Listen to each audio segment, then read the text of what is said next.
Hi guys! Welcome back to my channel. So this vlog guys is today actually is the second day. Today is today. Welcome back to my channel. And for today's vlog ay pupunta kami sa Blauwater. Mag-stay kami doon overnight. Tapos bukas kasi ng gabi ay mag-check-in ako back to Singapore.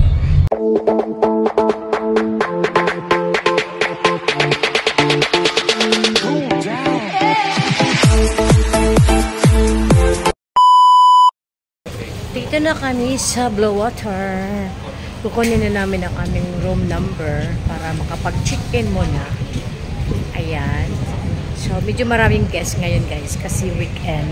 Dito tayo sa check-in area. Makikita nyo guys, so yung mga luggage, ilalagay nila ng net para hindi siguro magkahiwa-hiwalay at mawala. Ayan siya oh.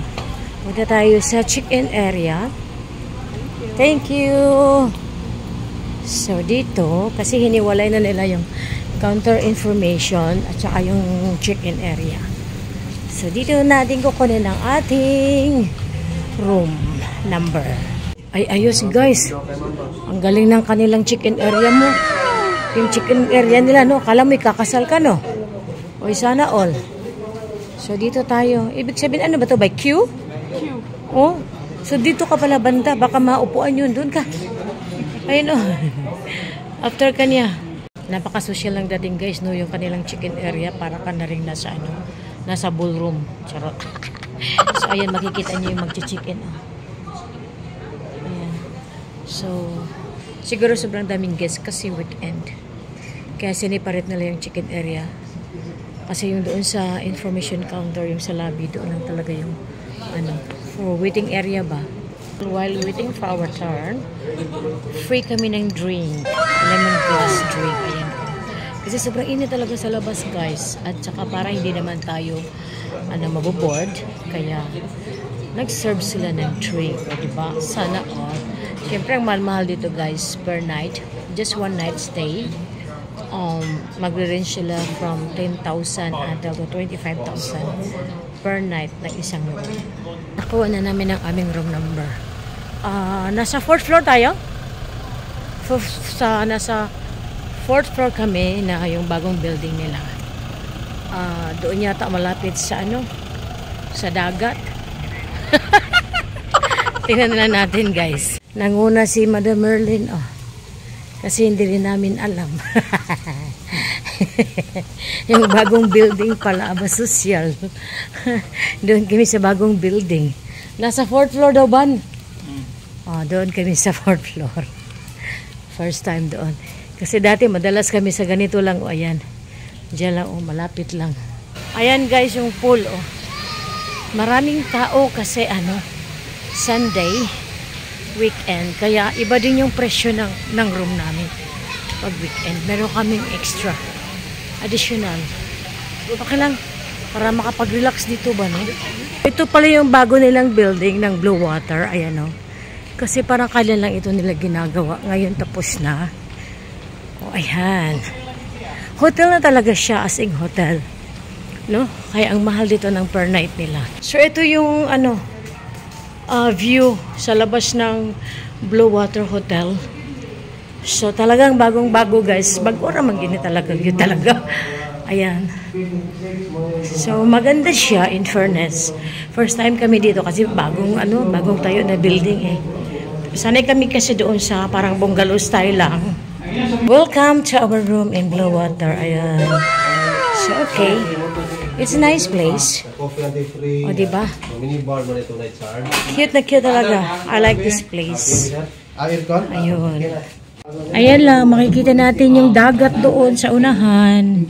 Tapos meron siyang balcony. So mamaya magtagay-tagay tayo dito, charot. Paghakusin ng aming place, I like it very much.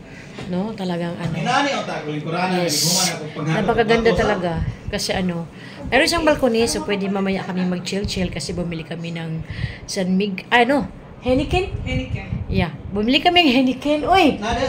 Yes, hindi San Mig. Heineken. Adi ko.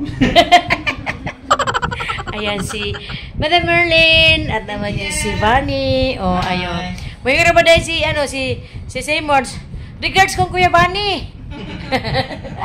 Agoy, mura na kong ipalit kabog na. Ito guys, enjoy lang ito guys, no? So bago tamo bumalik na Singapore. Anyway, tomorrow night mag-check-in ako sa hotel. Mag-check-in up ako sa airport. Oh. Toilet tour tayo guys, no? Kasi talagang napaka-unique at napaka-iba. Ang ganda ng kanilang toilet, no? Ayan, ang ganda ng setup nila, no? Sobrang laki, meron silang safe box. Ayan, basket. O diba? So ang kanilang toilet, talagang maganda ang ang kanilang setup ng toilet na to. Lalabas kami para mag-dinner. So, babalikan namin yung ano nga yung pupunta natin na Tuna Republic. Tuna Republic. Kasi, puro lang sila doon talaga tuna, guys. At saka, ang sarap ng kanilang sabaw. Tuna din yun. May tuna pa nga. So, wala sila mang karne. So, yun ang gusto ko. So, walang karne. More on fish. Tapos, konting lang siguro. Ilang days kasi wala na akong rice. So, we'll see how. Hindi na naman ganun ang kakainin eh. Napakatahimik na ng kanilang pool kasi anong oras na is almost 7. So, yung kanilang lobby doon, merong nagpe-perform. So, meaning pala ito? I think Saturday and Sunday merong magpe-perform dyan. Ayun. Punta tayo sa entrance kasi meron akong guest na i-meet up. So, baka kasama din namin sila for dinner. Ito guys, balik kami dito sa Tuna Republic kasi masarap ang pagkain dito at puro lang siya isda. Walang karne. Ayan. Ang sarap ng kanila ditong sabaw, no? Parang sinigang na tuna. Basta lahat, puro lang talaga isda. Let's go inside, guys. Ayun, no? Tara ay. Tinulang tuna. Wow, sana all. Grabe, With sabaw, usaka baril. Diba? Sado ka sabaw with baril. And then, Bicol Express na tuna. Yes, nandito na kami sa Blue Water after our dinner. So, meron kasi kaming free na cake. So, kukunin namin. Good morning, guys. It's another day. Today is my last day here in Cebu. So, breakfast muna tayo guys. Kasi libre naman kami ng breakfast dahil yung room namin is with breakfast. Pero meron kami kasing kasama. So, mag-a-additional kami ng per head.